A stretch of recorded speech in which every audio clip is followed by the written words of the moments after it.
kali buka rumah untuk mengaji, itu rumah sendiri atau sewa atau bagaimana? Ya, ngontrak. Sampai sekarang pun saya belum punya rumah sendiri. Walaupun ada beberapa titik ada yang wakaf-wakaf, tapi orang mewakafkan atas nama yayasan, sehingga tidaklah pantas kalau wakaf sebuah untuk yayasan dan saya miliki pribadi. Saya boleh saja tempatin rumah.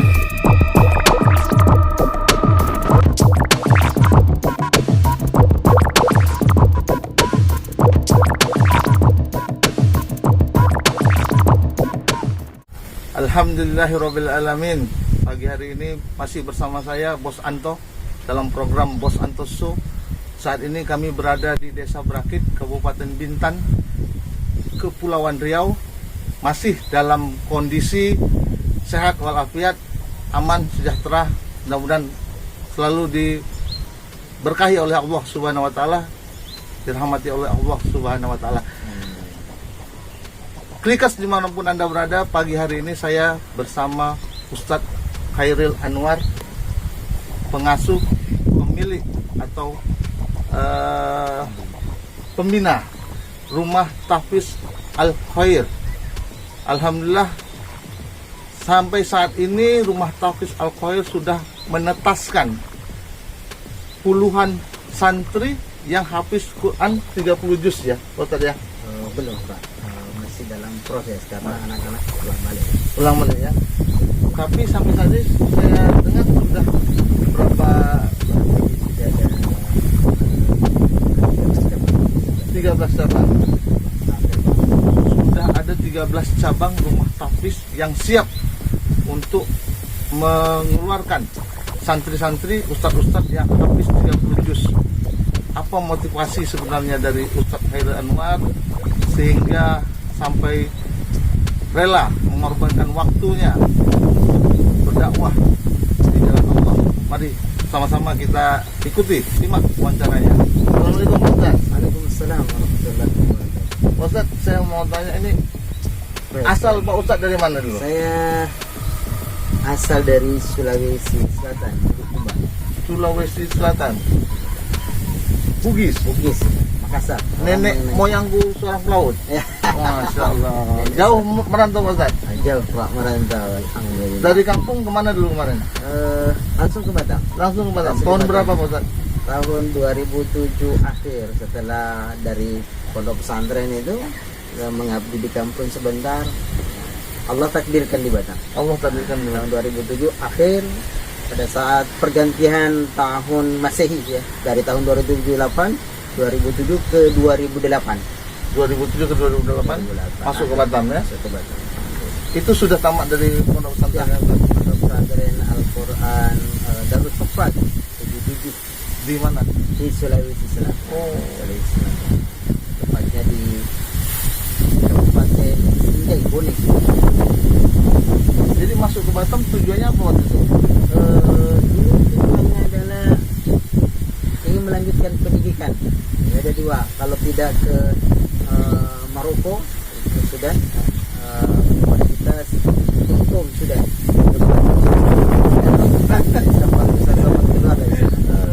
Medina. Cuma pada saat itu ala kulli hal, karena Allah takdirkan untuk berjuang, dan ketika ada kesempatan sudah ketemu jodoh di sini, akhirnya menuntut ilmu tidak sampai tersampaikan ke sana, yang Allah gantikan untuk mengaplikasikan ilmu yang Allah titip sedikit di dalam diri saya, itu adalah bagaimana mengajari anak-anak ngaji dan juga menghafal. Ketika masuk ke Batam dengan tentunya dengan yang pas-pasan lah Ya, dari nah. segi finansial itu. Mengajar ngajinya di mana dulu? Pertama kali Pak Ustaz mengajar ngaji. Mengajar ngaji semenjak masuk di Batam itu sampai sekarang saya nggak pernah berhenti, memang dari privat dulu, privat, dari rumah ke rumah, sampai beberapa lembaga pendidikan kita juga yang membuat sistem tahfiznya di beberapa lembaga. Akhirnya kami berpikir bahwa tidak akan konsisten kalau saya tidak bermula untuk mengambil langkah membina sendiri dan akan mengarahkan kemana. Karena saya punya mimpi besar, seperti yang mungkin beberapa orang telah tahu, karena memang udah sering saya sampaikan, saya ingin melihat sampai di seluruh pelosok desa terkecil pun di seluruh Indonesia. Saya punya mimpi besar di sana, harus diajarkan Al-Quran, paling tidak dihafalkan. Pertama kali buka rumah untuk mengaji itu rumah sendiri atau sewa atau bagaimana? Ya, ngontrak. Sampai sekarang pun saya belum punya rumah sendiri juga. Walaupun ada beberapa titik ada yang wakaf-wakaf, tapi orang mewakafkan atas nama yayasan, sehingga tidaklah pantas kalau wakaf sebuah untuk yayasan dan saya miliki pribadi. Saya boleh saja tempatin rumah di situ, tapi saya tempatin untuk sebuah mengurus tentang keluarga saya, dan itu bukan akad daripada di awal orang menyerahkan. Jadi semua rumah yang wakaf untuk dijadikan rumah tahfidz seperti itu. Dan di awal saya bermula dari rumah kontrakan. Dari rumah kontrakan ada beberapa murid kami, dan di sini juga ada di Rumah kontrakannya di mana tuh? di perumahan Rexpin Village ya, pada saat itu di samping Masjid Darussalam. Dulu belum ada masjid. Batam Center. Ya, Di Batam ya? Center, dekat Batam. bandara. Ya, Dekat bandara ya? Nah, setelah itu tidak muat tempatnya karena sampai depan kamar mandi. Akhirnya kami ngontrak lagi, ada hamba Allah yang membantu pada saat itu pindah. Nah, ngontrak lagi dan nggak muat lagi. Akhirnya kami pindah lagi di sebuah tempat yang di perumahan Rexpin, Blok B nomor 125, dan sampai sekarang jadi pusat ya. Pusat kajian tahfidzul Quran untuk tamat sampai sekarang ada kurang lebih 12 cabang dengan satu pusat 13. Pada saatnya udah sampai 13-15, cuma ada beberapa hal yang karena kita tutup seperti itu. Sampai saat ini udah berapa santri kita? Kurang lebih santri ada 400-an, kurang lebih ada 400-an. Masih belajar, eksis masih belajar. Masih belajar eksis. Yang sudah tamat? Ada satu ya, tapi namanya Hasbi Sidik yang Hafiz Indonesia. Dari awal kita pernah jeda beberapa, hampir kurang lebih 1 tahun dia jeda dan melanjutkan ke tempat lain dan kembali lagi selesai. Di rumah Ustaz ya? Rumah Tahfiz Al Khair Batam. Al Khair Batam. Nah, Ustaz, ini anak-anak belajar mengaji ini, belajar apa hukum ini dari umur berapa? Bermacam-macam. Ada yang dididik kalau orang tua ada 4 tahun, ada yang usia setelah SD baru masuk. Ya, karena kita melihat bahwa berbagai macam umat muslimin pada khususnya mendapatkan kesadaran atau mungkin mendapatkan semacam ilham lah ya, mendapatkan ilham untuk bagaimana anaknya harus belajar Al-Quran di saat itu, sehingga yang datang pada saat itu ada yang umur 4 tahun, ada yang umur usia SD, ada yang SMP, dan juga saya tidak hanya terkonsen kepada anak-anak, tapi sekarang juga saya coba untuk buka anak-anak remaja, karyawan-karyawan, juga bapak-bapak datang untuk bagaimana mengaji. Ini laki-laki dan perempuan. Laki-laki dan Berarti yang ada ustaznya, Ustaz. ada ustadznya, ada ustazahnya, karena itu memang kita tanamkan dari awal bahwa kita belajar Al-Quran. Dalam Al-Quran itu dijelaskan bagaimana perempuan dan laki-laki harus saling membatasi diri atau saling menjaga, sehingga yang ustaz mengajar anak-anak laki-laki, yang ustazah mengajar santri-santri. Ini kan banyak yang 4 tahun ke atas ya. Ada. Nah, itu bagaimana cara ustaz-ustaz ini mengajar mereka? Kan sementara mereka lagi lasak-lasaknya mungkin. Ya, baiklah. Jadi kalau di rumah tahfidz itu dalam mengajar anak-anak memang tidak ada batas ya. Kalau di bawah yayasan ini, yang awal-awal memang rumah tahfidz ini habis itu kita buat yayasan, dan di bawah yayasan ini ada 3. Sekarang ada kutab, ada rumah tahfidz, dan ada pesantren. Ya. Memang kalau yang rumah tahfidz ini sistemnya pulang balik anak-anak yang masih berkaitan dengan lembaga pendidikan di luar. Ada yang sekolah SD, SMP, SMA. Jam berapa belajar mereka? Mereka belajar dari jam 4. Kalau yang anak ikro usia 4 Jam tahun 4 sore itu ya? jam 4 sore sampai jam 5 atau sampai jam 6 yang udah agak tinggi ikronya, ikro 5, ikro 6. Kalau yang Al-Quran dari jam 5 sampai jam 9 malam. Sistemnya itu kalau anak-anak yang belum bisa baca Al-Quran, ya dibacakan. Dibacakan karena memang Ustadznya yang membacakan. ya, ustadznya membacakan, ustazahnya yang membacakan. Karena ini adalah konsep pendidikan yang Allah turunkan kepada Rasulullah Sallallahu Alaihi Wasallam yang dijelaskan dalam surah Al-Baqarah ayat 151. Allah sampaikan di dalam Al-Quran, A'udzubillahi minasyaitonirrajim, Bismillahirrahmanirrahim. Kama arsalna fikum rasulan minkum yatlu 'alaikum ayatina wa yuzakkikum wa yu'allimukumul kitaba wal hikmah wa yu'allimukum ma lam takunu ta'lamun. Ini urutan konsep pendidikan. Jadi bahwa Allah sampaikan sebagaimana kami utus di tengah-tengah kalian dari kalian sendiri untuk kalian, yaitu seorang rasul, yatslu alaikum, membacakan kepada kalian ayat-ayat kami, kitab suci ya. Di zaman dahulu pada masa Rasulullah Sallallahu Alaihi Wasallam, Al-Quran ini diturunkan pada saat itu belum ada dalam bentuk tulisan atau dalam bentuk mushaf, belum ada. Jadi bagaimana Rasulullah mengajarkan kepada yang lain membacakan dengan cara menghafalkan dari lisan Rasulullah. Ada seorang sahabat yang menyampaikan, menceritakan tentang perihal dirinya dengan Rasulullah. Itu dinukilkan dari dalam sebuah kitab namanya Syiar Alamin An-Nubala, karya Imam Az-Zahabi, mengatakan bahwa Ibnu Mas'ud mengatakan, saya menghafalkan atau belajar Al-Quran 70 surah dari lisan Rasulullah Sallallahu Alaihi Wasallam. Ini namanya sistem talaki, Pak.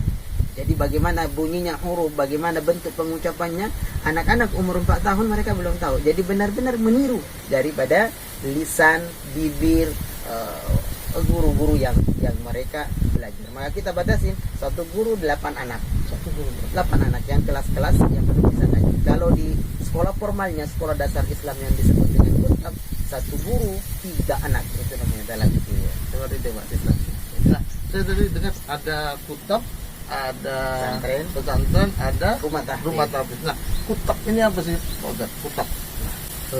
Kutab ini adalah unik, Pak. Adalah sebuah pendidikan dasar Islam yang ini telah melahirkan orang-orang besar.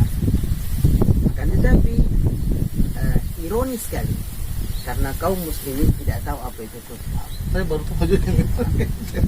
Kutab itu adalah sebuah sistem peradaban pendidikan Islam yang pernah melahirkan orang-orang besar. Mungkin Bapak akan terkejut kalau saya sampaikan bahwa Nabi Isa belajar di kutab. Jadi boleh kita pikirkan kalau flashback, wah ternyata kutab adalah sebuah pendidikan yang sudah sangat lama yang dimiliki orang Islam. Metodenya seperti apa? Metodenya adalah yang pertama belajar akhlak dulu. Akhlak sebelum ilmu, beriman sebelum Al-Quran.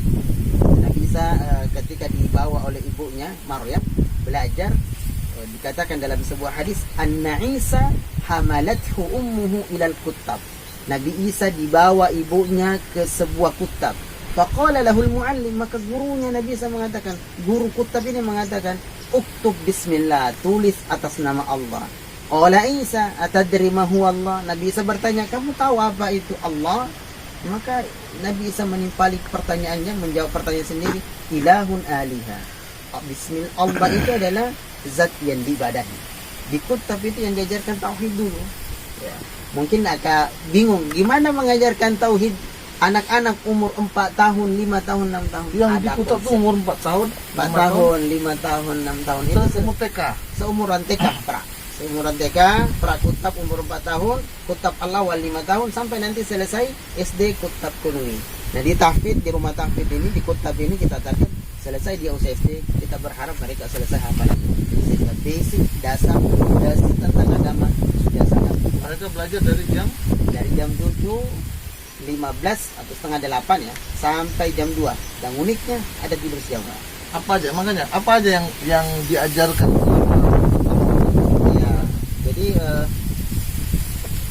dari jam 7:30 setengah 8 anak-anak sudah Itu diantar sama orang tuanya. orang tuanya diantar sama orang tuanya. Nggak boleh ditungguin. Nggak boleh, Pak. Nah, nanti masa sebelum masa aktif ada namanya pra. Pra ini sebelum kita masa aktif 2 pekan atau 1 bulan itu mereka sudah dilatih, orang tuanya udah pada datang nungguin. Nanti masa aktif tidak ditungguin lagi. Tidak boleh tunggu lagi. Ditungguin lagi. Begitu masuk mereka Mereka sudah doa lah Doa. sebelum Oke. belajar masuk kelas. Setelah itu di dalam kelas mereka langsung talaki. Talaki itu dan tadi saya sampaikan belajar menghafal. Bahkan ada beberapa anak yang sudah baru usia 5 tahun, udah 2 juz. Yang itu tidak sekedar hafal, tapi benar-benar dia perdengarkan hafalannya di depan teman-temannya, di depan orang tuanya, disebut dengan simaan. Gitu. Sekali duduk 2 juz, sekali duduk 5 juz. Itu anak-anak kecil. Ada di Instagram Kutab Al-Khair ada. Kutab Al-Khair, Instagram Kutab Al-Khair ya. Terus mereka diajarkan sunnah-sunnah Rasul. Iya Pak, diajarkan sunnah-sunnah Rasul. Karena sesuai daripada visi misinya Kutab ini adalah bagaimana berakhlak sebelum berilmu. Berakhlak Sebelum berilmu. Berakhlak. Beriman sebelum berquran. Beriman sebelum berquran. Unik Pak, ini para ulama-ulama terdahulu itu lebih menekankan belajar akhlak dulu sebelum belajar ilmu. Belajar akhlak. Sampai ada salah seorang orang tua muridnya Imam Malik mengatakan, pelajari dulu akhlaknya Imam Malik sebelum belajar ilmunya. Karena akhlaknya Imam Malik engkau tidak akan dapatkan kecuali pada Imam Malik. Ilmunya mungkin engkau akan dapatkan dari yang lain. Salah satu akhlaknya Imam Malik yang sangat fenomenal sekali. Selama Imam Malik Imam Dar al-Hijrah, digelari dengan Imam Dar al-Hijrah, imamnya Dar al-Hijrah, imamnya Madinah. Selama di Madinah, Imam Malik tidak pernah naik kuda dan tidak pernah naik unta. Kenapa? Khawatir telapak kaki unta, telapak kaki kuda yang dia tunggangi menginjak bekas telapak kaki Rasulullah Sallallahu Alaihi Wasallam. Maka alhamdulillah Imam Syafi'i juga akhirnya seperti itu, tidak pernah meninggalkan Madinah sampai gurunya Imam Malik meninggal. Begitu dia punya namanya akhlak. Nah di Kutab itu belajar bagaimana anak ini ketika berbicara dengan ibunya, bagaimana berbicara dengan orang yang lebih tua darinya, bagaimana berakhlak sehari-hari, bagaimana akhlak ketika kita bertamu mendatangi orang sakit, bagaimana akhlak ketika kita mendapatkan tamu, bagaimana akhlaknya kita sesama muslim. Itu semua belajar. Maka disebut berakhlak sebelum berilmu. Karena sebuah kekhawatiran ketika orang tumbuh dengan berbagai macam ilmu yang ada pada dirinya tapi tidak dihiasi dengan akhlak, maka akan lahir yang namanya kesombongan dan keangkuhan. Nah, adapun beriman sebelum berquran, mereka anak-anak ditanamkan tauhid. Jadi ketika mereka menghafal bukan hanya sekedar menghafal Al-Quran, tapi mereka mampu mentadabburinya karena mereka memiliki tauhid yang memiliki pondasi yang kuat sehingga dia tidak akan goyah. Seperti bangunan tinggi, kalau pondasinya kuat, maka insya Allah akan tegak, lurus menjulang ke langit. Walaupun mungkin diterpa angin yang kencang, maka dia akan tetap kokoh. Ini bukanya kapan Pak? Maksudnya apakah per periode penerimaan santrinya Kutab ini atau kapan saja boleh mendaftarnya? Ya, kita tetap mengikuti tahun ajaran yang berlaku di negara kita. Ya, akhir semester penaikan kelas tetap seperti itu. Walaupun bahwa Ada naik kelas juga? ada, Pak, ada. Jadi Kutab ini tapi kan tingkat TK, Tingkat TK, tingkat SD. ada tingkat SD juga? Ya, dari prakutab umur 4 tahun, habis itu kutab al-awal 5 tahun, kutab al-awal ats-tsani 6 tahun, kutab al-awal ats-tsalis umur 7 tahun, kutab konuni di umur 8 tahun 1, konuni 2 9, konuni 3 10, konuni 4 12 tahun. Oh, berarti tamat sekolah Kutab ini sama dengan tamat sekolah SD. SD. Dan kita harapkan bahwa orang-orang Islam ini tahu bahwa inilah mereka kesempatan untuk menanamkan dasar yang kokoh kepada anaknya, sehingga anak kita selesai belajar di Kutab, selesai dasar pokok belajar agama. Nanti tinggal anak ini mau kemana, sehingga nanti insya Allah mereka akan mampu sukses di usia belia. Kalau kita melihat orang-orang terdahulu, taruh Ibnu Abbas lah. Ibnu Abbas itu adalah sepupu Rasulullah dan juga kemanakan Rasulullah. Tidak terpikir bagaimana umur kurang lebih 16 tahun jadi penasehat presiden, Pak. Penasehatnya Umar nih, sahabat Umar Ibn Khattab menguasai bukan cuma satu negara, Pak. Madinah, Mekah, Mesir dikuasai. Penasehatnya adalah Ibnu Abbas. Begitu dahsyatnya. Karena Ibnu Abbas langsung oleh Rasulullah Sallallahu Alaihi Wasallam dengan konsep penanaman tauhid lebih awal. Begitu juga dengan Ibnu Sina. Ibnu Sina ini 10 tahun Pak, dia udah hafal Al-Quran, belajar tentang Al-Quran, belajar akhlak. 6 tahun dia belajar tentang kesehatan. Setelah itu dia dikenal di dunia barat kalau tidak salah Pence ya. Dia di 16 tahun menulis sebuah buku tentang kesehatan dan menjadi rujukan dunia barat dalam kesehatan 500 tahun. Bukunya tidak tergantikan. Kalau tidak salah aktif. Ustaz, apa? Untuk tahun ini masih ada buka kutab ini? Tahun ini kemarin kita mengadakan seleksi pertama karena satu kelas 12 anak. Satu kelas 12 anak dan diasuh 2 orang guru dalam pembelajaran tauhid, kalistun apa semua. Tapi dalam talaki 1 guru 3 anak. Itu kemarin kita buka dan alhamdulillah kita ada seleksi kurang lebih hasil daripada yang mendaftar itu kita seleksi 9 orang dan kemungkinan besar insya Allah kita akan buka di gelombang kedua, tapi itu pun tidak banyak ya karena kita cuma membuka 1, 2, 3 kelas. 3 kelas kita buka. Kapan gelombang ketiga ini? Gelombang ketiga kita akan buka di awal Maret. Dan pendaftarannya di awal Maret ya. Kita akan tutup di 30 Maret. Oh, 1 bulan aja. 1 bulan aja Bang. Ya. Dan Syaratnya apa Pak Ustaz? syaratnya adalah yang penting orang tuanya mau. Orang tuanya Komitmen, ya? mau komitmen. Karena bukan sekedar anak sekolah, tapi ada yang namanya parenting. Apa yang dipelajari anak itu juga harus orang tuanya tahu. Orang tuanya harus tahu. Nanti orang tuanya nanti Ya. ikuti anaknya. Jadi contohnya gini Pak, ketika anak diajari, nah ketika bertamu di rumah orang ketuknya 3 kali saja atau salamnya 3 kali, jangan kayak sampai kayak lempar batu gitu kan. Nah, kalau nggak ada yang jawab 3 kali pulang karena Allah yang suruh, nggak boleh ya. Saya ucapkan salam 3 kali, kalau tidak ada orang pulang. Dan ketika bertamu nak di rumah orang jangan tengok-tengok jendela. Ini biasa. Wah, Pak ada di dalam, dia lagi tidur tuh. Nggak boleh gitu. Tiba-tiba nanti suatu saat bapak ibunya ngajak nih anaknya bertamu.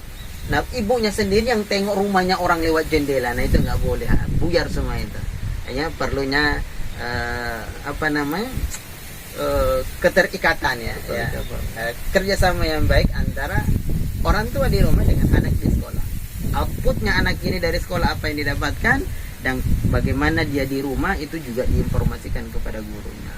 Saya kira bahwa ketika orang-orang Islam tahu ini sistem pendidikan yang dia punya karena pernah melahirkan generasi-generasi hebat. Dulu Islam pernah menjadi raksasa di Spanyol sana ya. Ketika dibawa pemerintahan Harun al-Rashid Ibnu Abbas ya, di Spanyol sana, Islam menjadi mercusuar di segala bidang, bahkan menjadi Bapak Ibu peradaban. dengarkan baik-baik, rugi kalau tidak mendaftarkan anak-anaknya ke kutab ini Al-Khair ya. Rugi sekali kalau tidak mendaftarkan anak-anaknya ke kutab Al-Khair ya Pak ya, di perumahan Rexpim Batam Center. Nanti kita kasih nomor di bawah ini, nanti bisa di WA di situ ya. Nah Pak Ustadz, kita ini sekarang di Tanjung Uban. Siap. Ya, di Bintan, nyebrang dari Batam kemarin. Apa tujuan Pak Ustadz kemarin? Baik. Jadi alhamdulillah ini beda divisi Pak. Beda di Semata-mata semua tujuannya adalah memberantas buta baca tulis Al-Quran. Keberadaan kita pada pagi hari ini di Uban di Brakit. Ya. Ya. Brakit adalah Bintan, Kabupaten Bintan. Adalah bentuk kepedulian kepada sesama umat Islam, sesama hamba Allah, sesama agama Islam. Karena ini ada persaudaraan yang paling kuat. Yang kedua adalah bentuk pertanggungjawaban terhadap mungkin sedikit ilmu yang Allah berikan kepada kami, dan mungkin juga kesehatan dan mungkin harta-harta yang Allah titipkan kepada seluruh beberapa segenap tim yang kami ajak ke sini. Adalah bagaimana menyampaikan Al-Quran sampai ke pelosok desa. Kalau Rasulullah Sallallahu Alaihi Wasallam dahulu mengeluarkan semua apa yang dia punya, memberikan semua apa yang dia punya untuk demi tegaknya agama ini.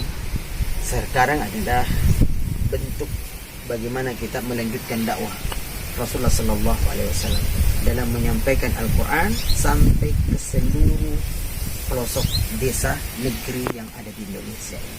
Insya Allah mudah-mudahan Allah berikan umur yang panjang. Dan di Berakit ini, di Uban ini, kita akan bersama dengan Pak Kirno, bersama dengan beberapa tim dan akan membuka cabang yang ke-14, 15, 16, 17, 18. Kita berharap di sini juga ada pusatnya seperti yang di Batam Center insya Allah. Dan konsepnya adalah anak-anak bayaran dan sumbatan. Jadi kaum muhsinin muslimat yang ingin tertarik silahkan, kami terima tanpa syarat. Karena ketika memberikan itu untuk Allah, saksinya adalah Allah, niatnya juga untuk Allah, bukan adalah bagaimana dihargai orang. Insya Allah kami datang hari ini adalah bentuk bagaimana Al-Quran bisa diajarkan. Karena kita dengan di sini ada yang namanya suku laut, jangankan anak-anaknya, bahkan orang tuanya pun tidak mengkhawatir di orang lahir kita ditanya oleh Allah. Kamu dengar di sana suku laut, tidak bisa mengajikan apa, tidak peduli tentang ayat. Maka oleh karena itu kami ada di sini dan berusaha memberikan yang terbaik, berupaya semaksimal mungkin. Hasil bagaimana kedepannya adalah kita semua serahkan kepada Allah Subhanahu Wa Taala Insya Allah. Ustaz, mungkin ada pesan para penonton, silakan Ustaz. Baik, kepada seluruh muslimin dan muslimat dimanapun kita berada, ketika kita dilahirkan oleh orang tua kita, diciptakan oleh Allah di muka bumi ini untuk beribadah kepada Allah Subhanahu Wa Taala, maka kita seharusnya semaksimal mungkin beribadah, menghambakan diri kepada Allah Subhanahu Wa Taala, memberikan semua apa yang kita inginkan. Di dalam surah Al-Kahfi Allah sampaikan, Inna ja'alna ma'alal ardi zinatan laha linabluwahum ayyuhum ahsanu amala. Allah ciptakan seluruh apa yang ada di atas muka bumi ini sebagai hiasan dan untuk menyeleksi, untuk melihat siapa di antara kita yang paling baik amalnya. Maka ini adalah sebuah kesempatan, momentum untuk kita bersama-sama apapun yang bisa kita lakukan. Kalau kami mungkin bisa bergerak di dalam mendakwakan Al-Quran, mungkin para muslimin dan muslimat bisa bergerak di hal yang mungkin kami tidak jangkau. Kita bersama-sama, terutama yang mungkin muslimin muslimat yang ada di Uban ini, bahwa ada sebuah tempat di sini yang penduduknya mereka adalah beragama Islam, tapi menurut keterangan mereka hanya identitas saja sebagai seorang muslim. Karena jangankan untuk sholat, mengaji pun mereka tidak mengerti. Maka ini menjadi lumbung pahala, lahan pahala untuk kita semua untuk saling bergerak. Kalaulah kami dari seberang untuk bergerak ke sini, bagaimana dengan orang-orang yang ada di sini? Tergerakkah hatinya untuk memperhatikan saudara-saudaranya yang ada di sini? Insya Allah kedepannya mudah-mudahan bersama-sama dengan doa seluruh muslimin dan muslimat, bahwa kita akan membuat atau membuka cabang selanjutnya Rumah Tahfiz Al-Khair, cabang yang ke-15, 16, 17, 18 di tempat ini, yaitu di Berakit, di desa Berakit ya. Dan setelah itu kita akan ke Kawal nanti, setelah itu kami akan ke Tanjung Pinang. Dan mudah-mudahan apa yang kami perbuat ini Allah ridho untuk kami katakan bahwa ini adalah ibadah ini, insya Allah. Mudah-mudahan anak-anak yang ada di sekitar sini dapat menghafalkan Al-Quran, dapat mengerti tentang agama ini. Mudah-mudahan insya Allah bahwa ini adalah bentuk bagaimana kami berusaha untuk menjadi hamba yang terbaik sesuai hadis Rasulullah SAW. Khairukum, sebaik-baik di antara kalian, man ta'allama al-Quran, siapa yang belajar Al-Quran wa 'allamah, dan mengajarkannya. Yang kedua, Rasulullah SAW sampaikan, khairun nas anfa'uhum linnas, sebaik-baik manusia siapa yang paling baik amalannya. Mudah-mudahan insyaallah kita semua di yaumil akhir dapat berjumpa dengan Rasulullah, berjumpa dengan Allah dengan membawa bekal yang tidak yang belum terlalu besar. Dan kita membawa nilai ibadah. Mudah-mudahan Allah ridho untuk kami katakan bahwa ini adalah ibadah. Mungkin itu. Alhamdulillah. Terima kasih banyak Ustaz. Terima kasih atas waktunya pagi hari ini. Mudah-mudahan semua apa yang kita buat, apa yang kita lakukan mendapat rahmat dari Allah. Amin. Amin ya Rabbal. Klikers, jangan lupa ambil bagian dalam kerja dakwah ini. Rugi kalau tidak jadi bagian, karena kita hidup cuma sementara. dunia sementara, akhirat selamanya. Wassalamualaikum warahmatullahi wabarakatuh.